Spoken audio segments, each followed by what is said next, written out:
So here we have the Fiat 500 convertible on a 15 plate.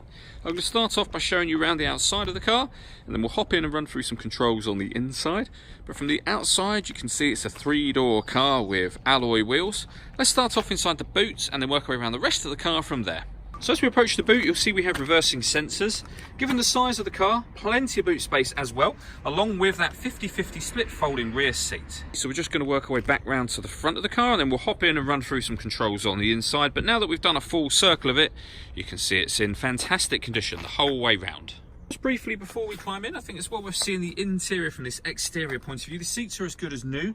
You have the 500 logo embossed upon both driver and passenger seat. There's plenty to run through on the dashboard, so let's hop in and we'll do that now. Okay, so now that we're inside the car, we're going to start with the dials. In the centre there, you can see the white hoop is the speedometer, then the rev counter, and in the centre, we've got the total miles on this car, which are 11,646, as well as the fuel gauge and coolant temperature gauges. Out on the steering wheel, we have the stereo controls for the car, and then the main stereo itself is over in the centre just here. So you can see we have FM and AM radio. If you want to listen to your own music, you can do that via the CD player. This car's also got auxiliary and USB inputs as well, so there's plenty of ways to listen to your own music.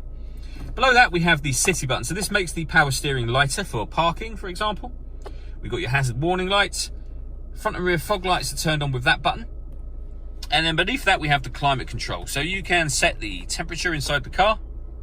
You can adjust the fan speed up and down from here, and determine where you would like the air to be distributed within the car. When you're happy with all of those settings, that button turns the air conditioning on, or you can turn the climate control on by hitting that button. So what will happen now is that the car will maintain 28.5 degrees by taking full control of the fans itself, which you can hear it doing, and you can override that whenever you wish to put it back onto your own setting. We then have the electric windows for the driver and passenger, the 5-speed manual gearbox, and then down here we have auxiliary input, USB input, and underneath this, a 12-volt charging socket. I wanted to finish by talking about the roof operation on this car. So you can see at the moment the roof is closed. There's a button up here.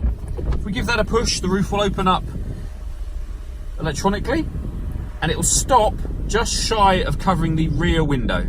As you can see, if we give it a push again, what it will now do is fold the window away and cover that section, giving us this nice big roof open area. All that leaves me to say is thank you for taking the time to watch this video. If you'd like to come and see the car in person and have a test drive, please feel free to call any of our MJA sites. We'd love to hear from you soon.